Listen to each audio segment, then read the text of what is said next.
मेरे साथ 5 महीने ठीक ठाक रही थी सपना मेरी वाइफ। उसके बाद में उसने बर्बाद कर दिया मेरे से। कह रही तो बेरोजगार है और कमाता माता नहीं है।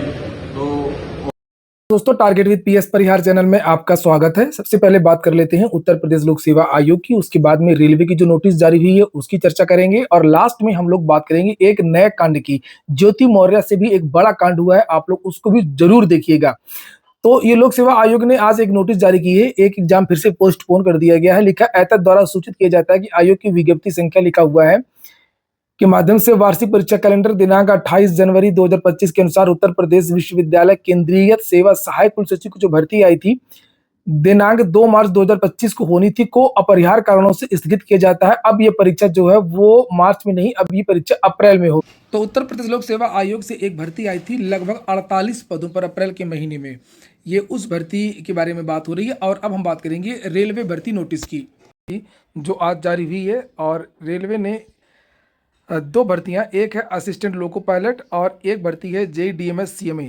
इन भर्तियों का जो सेकेंड स्टेज का एग्जाम है उसको लेकर के सूचना दी है और रिजल्ट के बारे में भी जानकारी दी है कि रिजल्ट कब जारी होगा। तो इसमें जो सेकेंड स्टेज का एग्जाम है, इनका फर्स्ट स्टेज का जो एग्जाम है वो हो चुका है और अब सेकेंड स्टेज का जो एग्जाम है वो 19 मार्च और 20 मार्च को होगा।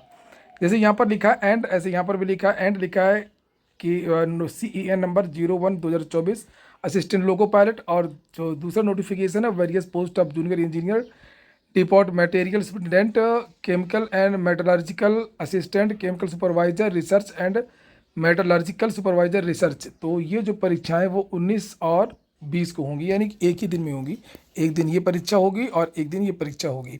अब यहाँ पर नीचे रिजल्ट के बारे में जानकारी दी गई है कि the result for the first stage CBT are under finalization and list of candidate short listed for second stage CBT will be published shortly. तो सेकेंड स्टेज के लिए बहुत जल्द जो रिजल्ट है जारी कर दिया जाएगा। जो जानकारी निकल करके आ रही है कि 25 तारीख के पहले पहले ही आप लोगों को जो रिजल्ट है वो जारी कर दिया जाएगा। क्योंकि बहुत सारे विद्यार्थियों को ये कहना था ये कैसी नोटिस है जब एग्ज़ाम डेट बता दी गई है लेकिन अभी तक सेकेंड स्टेज का जो रिजल्ट है वही नहीं आया है। वहीं पर एडमिट कार्ड वगैरह को लेकर के भी जानकारी दी गई है कि link for viewing exam city date and downloading of travel authority for SC/ST candidates will be made live 10 days prior to the exam date on the official website। तो 10 दिन पहले एग्जाम सिटी वगैरह देख सकेंगे SC/ST के जो छात्र हैं, ताकि वो रिजर्वेशन वगैरह करा सकें। और कॉल लेटर के बारे में कहा गया कि 4 दिन पहले आप लोगों को जो है एडमिट कार्ड जारी हो जाएगा। तो ये बात हो गई आप लोगों की ALP वैकेंसी की और JDMS CMA वैकेंसी की। अब बात कर लेते हैं जो आज वायरल है, आज चर्चा में है। तो पहले आप इस तस्वीर को देखिए, ये एक बेरोजगार है और इसका कहना है कि मैंने अपनी पत्नी की पढ़ाई नहीं कहेंगे, नौकरी में 15 लाख रुपए दिए, साल भर को बैठाया, परीक्षा पास हुई और नौकरी करने लगी। उसके बाद में फिर मुझसे कहा तुम बेरोजगार हो और मुझको छोड़ दिया। तो पत्नी भी चली गई नौकरी दिलाने से और पैसा भी चला गया। और उसके बाद में बहुत सारी जो बातें वो वायरल हो रही हैं कि बेटी पढ़ाओ पत्नी ना पढ़ाओ, इस तरीके की सारी चीज़ें।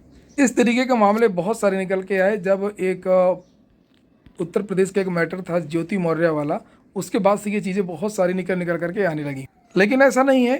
और जिस तरीके से चीज़ें लोग वायरल कर रहे हैं सारी लड़कियां ऐसी नहीं हैं, लेकिन हाँ कुछ चीज़ें तो हैं, लड़कियां भी हैं लड़के भी हैं। लिखा 15 लाख डमी कैंडिडेट बैठाकर दिलवाई पत्नी को सरकारी नौकरी, जॉब मिलते ही पति को बेरोजगार कहकर छोड़ दिया। करौली में मनीष मीणा ने अपनी पत्नी सपना मीणा को अवैध तरीके से रेलवे में नौकरी दिलाई, लेकिन नौकरी लगते ही पत्नी ने उसे बेरोजगार कहकर के उसे तलाक दे दिया।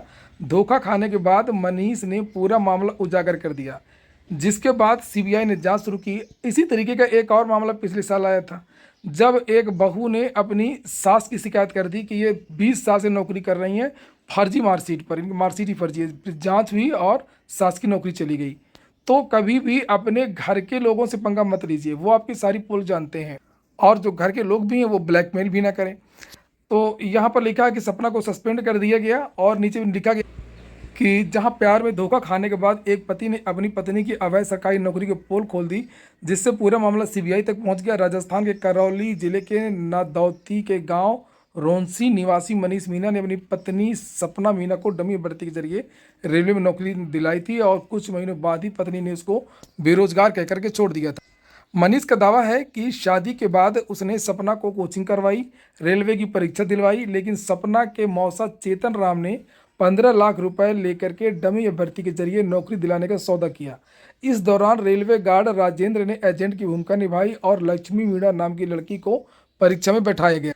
मनीष ने अपनी जमीन गिरवी रख करके 15 लाख रुपए उधार लिए और सपना को नौकरी लगवाई, लेकिन सपना ने नौकरी लगने के 6 महीने बाद उसे छोड़ दिया।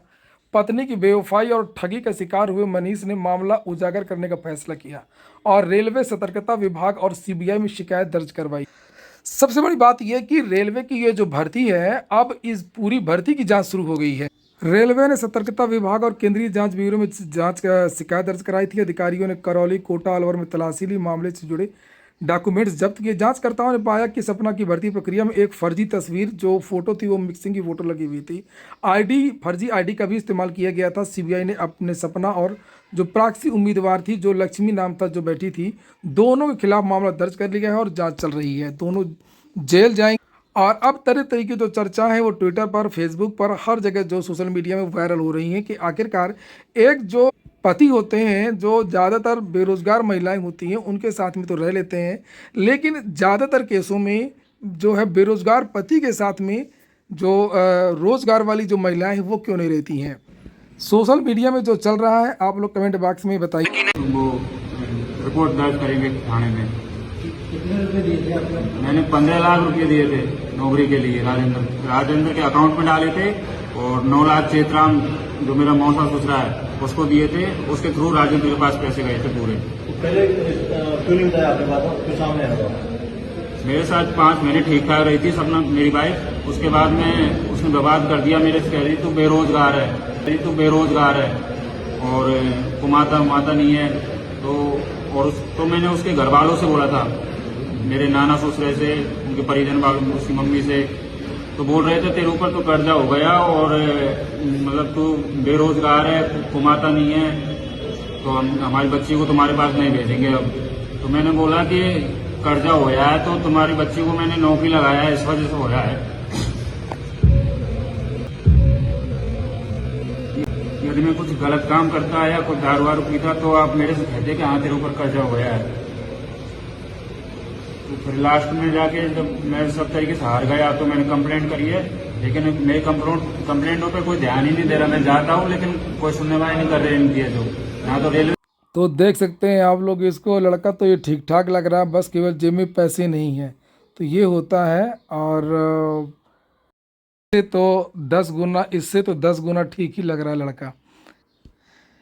तो कुल मिलाकर के आप लोग सब लोग चाहे जो भी हों अपना अपना मजबूती रखें। इनके बारे में कमेंट ज़रूर करें, ज़रूर बताएं। ये हो गया आज का वीडियो। पूरा वीडियो सुनने के लिए बहुत बहुत धन्यवाद।